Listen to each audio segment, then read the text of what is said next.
Antônio Cristóvão de Souza, mais conhecido pela população do Guarujá, São Paulo, em especial o bairro da Vila Zilda, como Xerife Cristóvão. Era baiano, nasceu no dia 3 de outubro de 1956, casado com a senhora Alzira Maria Luciano. Com ela, teve um filho, André Luciano de Souza. Este nordestino, como outros tantos, veio tentar a vida em São Paulo. E na Terra da Garoa, sua vida mudaria completamente. Esforçado, trabalhador, um típico nordestino batalhador. Carregava em suas veias o sangue quente do Nordeste. Mediante aos seus esforços e capacidade, ingressou na Polícia Militar. E esse passo mudaria para sempre a sua vida e de uma população de uma determinada região. Em meados dos anos 80, a população do Guarujá, em especial da Vila Zilda, sofriam com a bandidagem. O descaso era grande, furtos a residências e estabelecimentos comerciais eram constantes, ataques a mulheres, entre outras tantas coisas que assolavam aquele lugar. Eis que surge um homem, de coração bom e com muita coragem, para botar a mão na massa e mudar a história daquele lugar.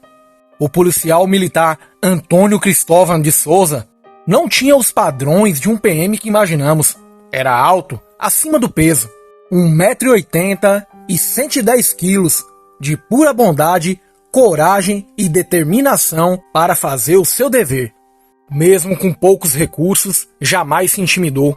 Seus instrumentos de trabalho eram um revólver calibre 38, uma espingarda, um cacetete, um par de algemas e apenas uma lanterna. O policial tinha a fama de cana dura, não se intimidava com a bandidagem, nem dava moleza. Era um osso duro de roer.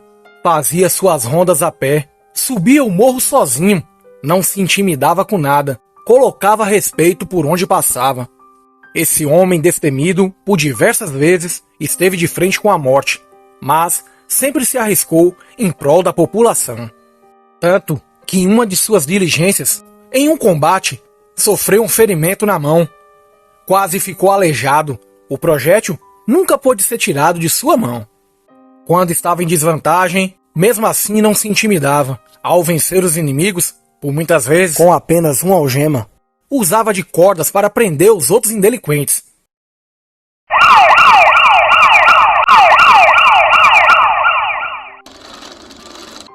As suas ações não ficavam só no campo da segurança.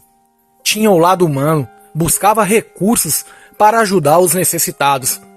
Com o passar do tempo, a fama de Cristóvão foi aumentando.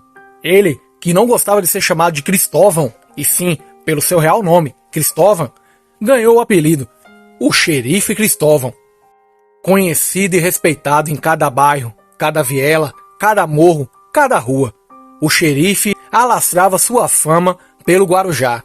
Outra marca de Cristóvão foi reunir recursos financeiros e humanos suficientes para reformar as instalações do posto do bairro.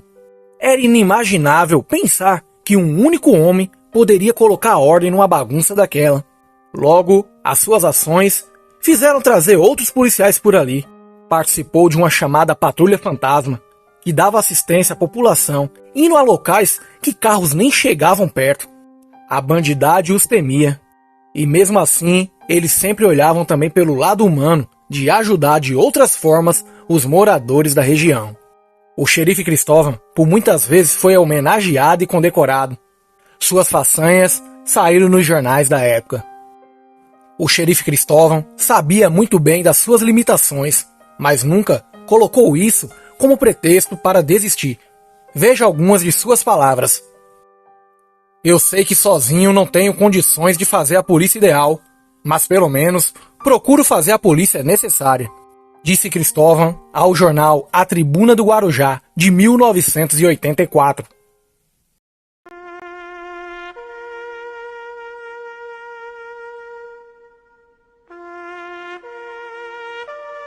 Nem todo super-herói tem seu final feliz. Cristóvão veio a falecer no ano de 1996, vitimado por um câncer no fígado. Cristóvão deixou a marca de ter limpado a área durante sua passagem pela Vila Zilda, onde também consolidou sua posição de defensor intransigente da justiça. Cristóvão enlutou com a sua morte não apenas a comunidade do Guarujá, Vicente de Carvalho, mas a viúva, Alzira, e seu filho André Luciano, que na época tinha apenas 14 anos. O valoroso xerife, apesar de tudo ter feito em vida em prol dos outros, não teve o devido reconhecimento. Doente, sem um plano de saúde que lhe foi negado, não deixou pensão para o filho e a esposa. Esse nordestino, que adotou o Guarujá, em especial a Vila Zilda, deixou muitas saudades em todos daquela região. Até hoje, seu filho, sua esposa, guardam no coração as grandes lembranças de um herói que mudou o destino de uma população. E essa foi a história do valoroso Xerife Cristóvão.